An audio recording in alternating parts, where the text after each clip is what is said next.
over. Welcome to the Jeremiah Show. As the saying goes, everything's bigger in Texas. And there is no one bigger in Texas than my special guest today, country music star Bri Bagwell. If you have ears, and by the way, I hope you do, or if you lean in for a good time and you just love good music, you have already heard of Bri Bagwell. Or should I say, y'all have heard of her. That's a shout out to my cousins who say y'all a lot. Bri is a force to be reckoned with on the Texas country scene. She has been dreaming of performing most of her life. And she did here and there in her younger years. But after college, she found herself often choosing between her day job and her dream. She was performing less and less. And for most of us, this is where the story would end, because reality and daydreams make terrible partners. After just 3 months at her new job, Bri knew what she had to do, and she threw herself full-time into her music career. Now, she has 10 number one songs in Texas and multiple Female Vocalist of the Year awards to her credit. People magazine recently premiered her new record, Corazón y Cabeza. Instead of Bri Bagwell finds the path to her own heart on her new album, Corazón y Cabeza. Bri Bagwell is increasingly finding her name being mentioned amongst country music truth tellers such as Ashley McBryde and Morgan Wade. I think she made the right choice. Bri's latest release, again, is Corazón y Cabeza, and her new single is Trenches. We're going to play that in its entirety at the end of the show, and all of the music on the show today is by Bri. Welcome, Bri. Hello. Everything's bigger in Texas except for my Chihuahua that's sitting behind me. She's very small. I hope you're not, because when you were setting up, I saw the Chihuahua, your dog, and now I don't. So I just hope that she's got room on that chair. You didn't sit on her.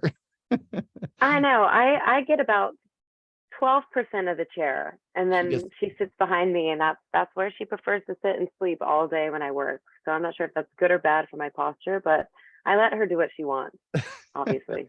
It's her chair, I guess, huh? Yeah. Very fair. So just a quick question before we get into some deeper questions. You were named the Texas Female Artist of the Decade. Congratulations.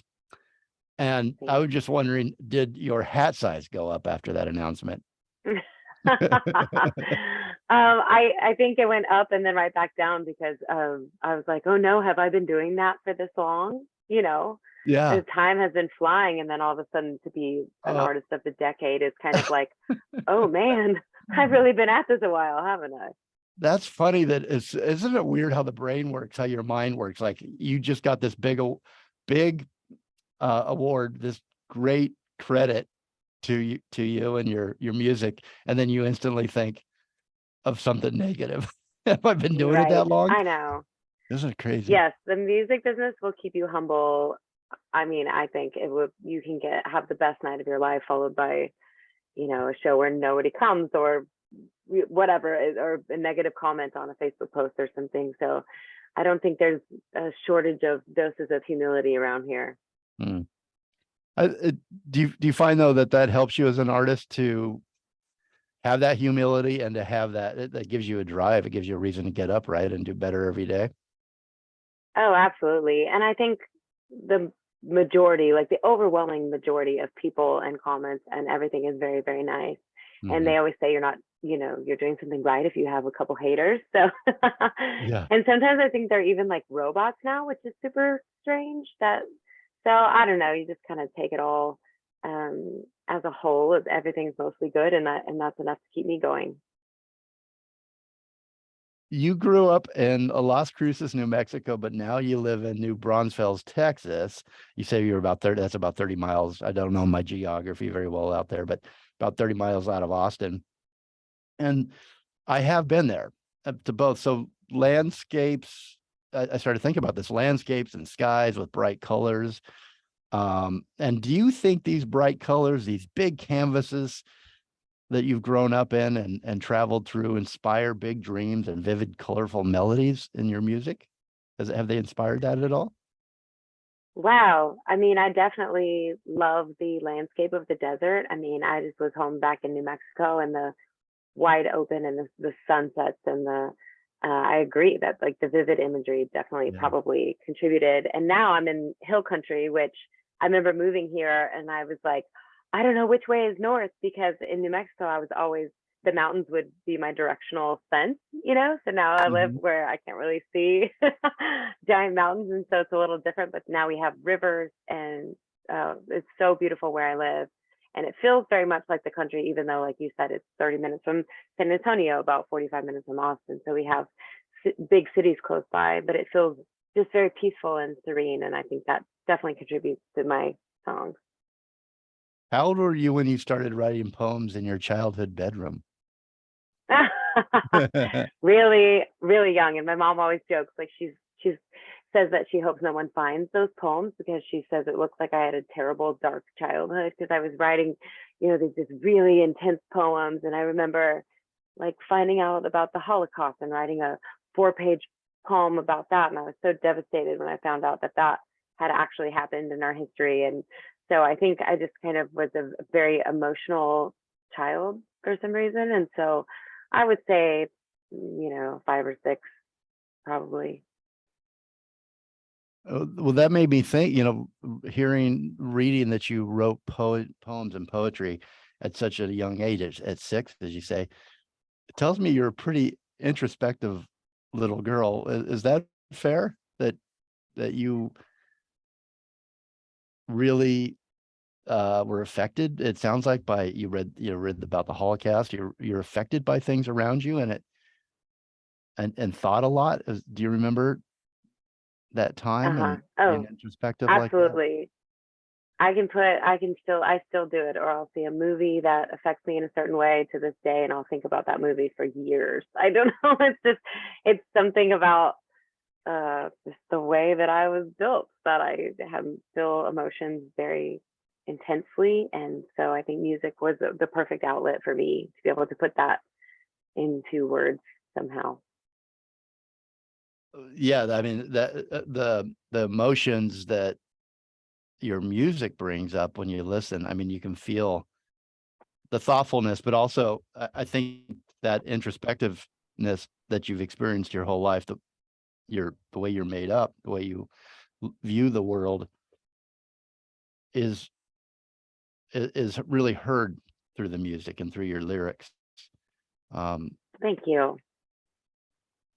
so you didn't pick up a guitar until college, but you had a little piano. And where was the piano in the family home, or did you, where did you find this piano? And when did you say, I'm going to take these lyrics and set them to music? I mean, that's the next, for a young girl to think that way, to go, I'm going to take this, what I'm feeling, what I'm seeing, what I'm writing, and now set it to music. That's pretty wise beyond your years, isn't it, at that point, when you found this piano and started learning, taught yourself to play? I can't say yes, because that was kind of how my whole family was. So I was just surrounded.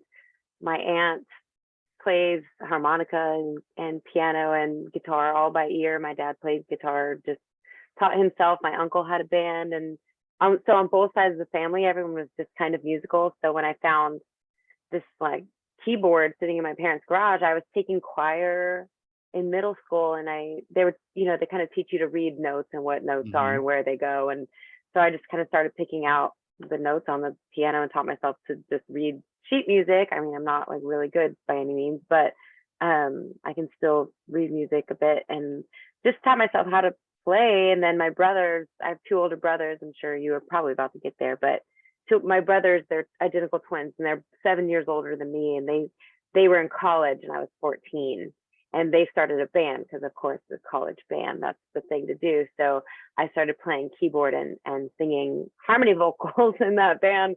And then I started to write my own songs. So I think I wrote my first one when I was 14, and it just felt natural to just write songs. And my mom and dad went and bought a church piano at an auction when they figured, okay, she's kind of really doing this music thing, we should nurture that. And so I still love that piano. It's in my parents' living room to this day. It's my favorite.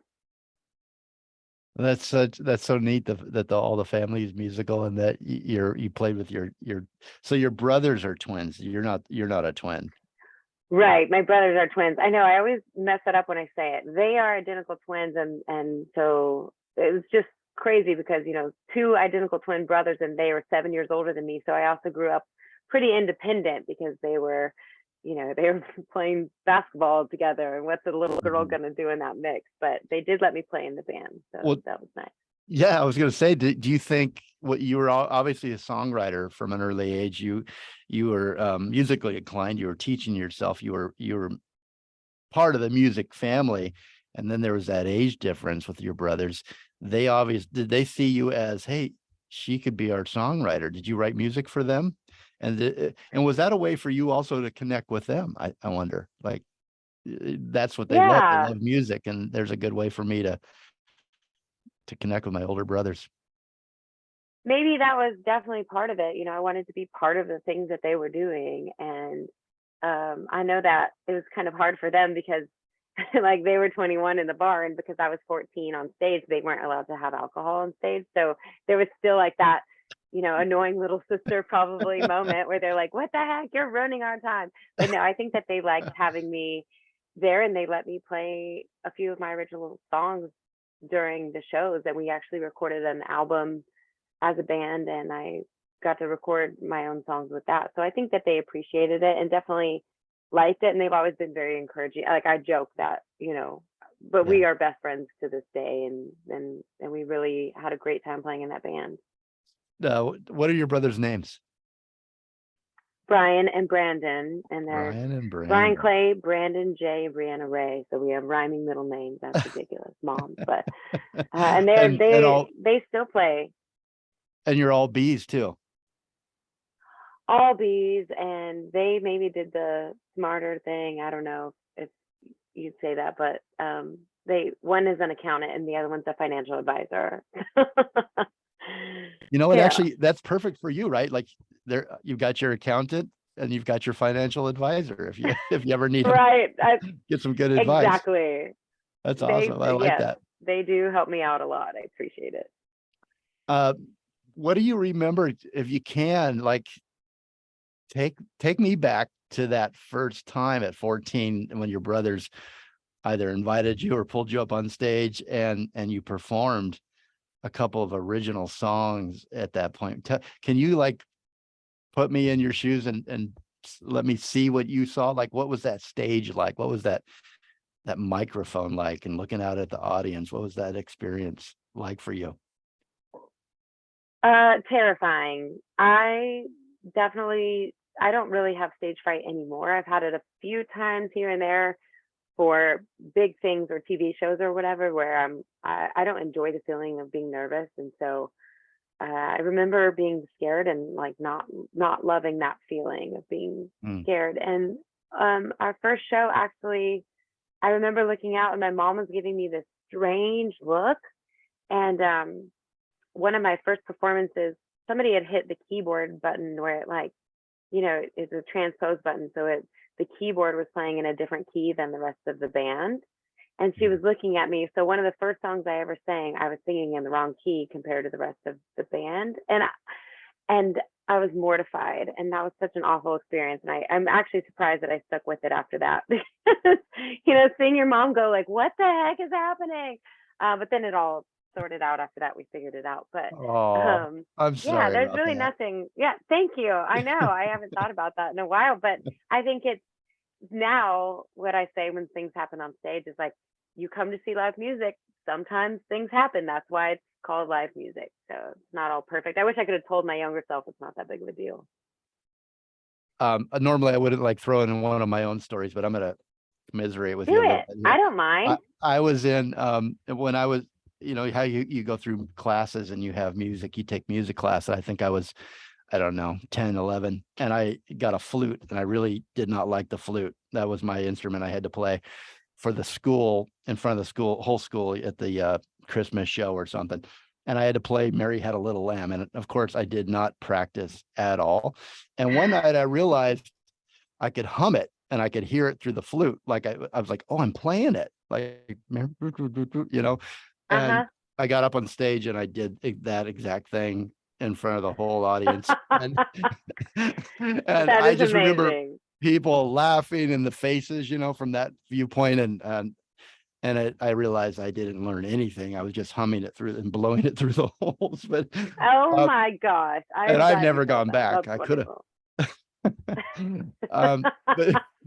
I know I kind of feel for you with that first. I'm glad you went back. I know if I ever get a flute, I'm gonna do that.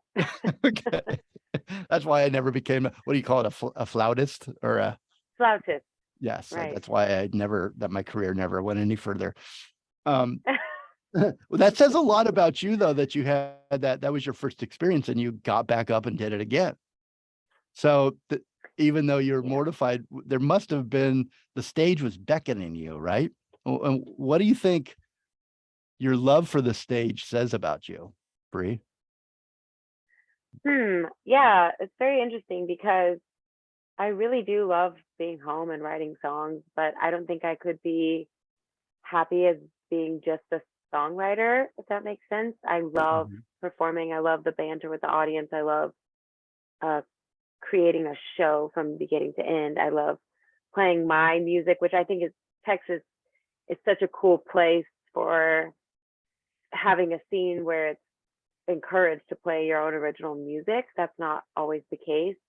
And so I really crave that connection with the audience, and I guess, you know, I'm not saying the spotlight, like I need to be the center of attention. It's more about connecting with people through original music and storytelling and songs. That's my favorite part. Since you were very little, did you used to share? Since I was very little. Did you share the stories and the poems when you were younger, or did you hide them away? Your mom found them. Yeah, no, I shared them, and I recorded my first little piano. It was just a piano vocal, 5 songs when I was 14. So I definitely, I think that, especially even, it's super weird because with this last record, I thought the same thing that I've always thought ever since I was little, that like, I thought Trenches was incredibly personal to me because it's my life story. But then the songs that people connect most with are the most personal songs to me because everyone has struggle, you know, love through a tough time, overcoming adversity, or dreaming of being on a beach or whatever. Like the themes of the song are universal. And so sometimes when you write something that's very personal to you, even though it feels like no one else is going to like it, those are the things that connect the most with other people. And I think I've always felt that. It's that authenticity, isn't it? That you can hear, you can feel it, and I can feel it when I listen to you sing, and and then it brings up things for me, you know, because it's so authentic and genuine. And I would imagine it's hard to do that as a songwriter, but also as a musician and an artist to really tap in and share something so personal. And then it's got to be just an amazing feeling when it resonates, and that you, like you just said, sharing something that meant so much to you and seeing others respond to it like that is great. My special guest today, Bri Bagwell. I'm going to send you to just one site. Usually I'll give out all the socials, but it's hard to remember all those things. So go here, bribagwell.com, BRIBAGWELL.com. Right on the first page, you can find all of her socials. She's going on tour, Hello Highway Tour 2023. I also stumbled across a pretty cool little podcast on YouTube today, onlyvanspodcast.com. Can I promote that for you, Bri? Yeah, absolutely. It just came out. So It's awesome. sure. Only, and we're going to talk about it when we come back, but Only Vans is the new podcast brought to you by country music singer Bri Bagwell, where she talks with her friends in her van about unique topics like feet pics, dating in the music scene, tour bus and green room antics, so much more. It's a lot of fun. New episodes drop every other Monday. Go to onlyvanpodcast.com. And again, go to bribagwell.com to check out the Hello Highway tour dates coming to cities near you. On the 15th of July at the Brewster Street Ice House downtown in Corpus Christi, Texas. Go to the website to get tickets. And on July 20th at Knuckleheads, Kansas City, Missouri, opening up for the Wilder Blue. We'll be right back.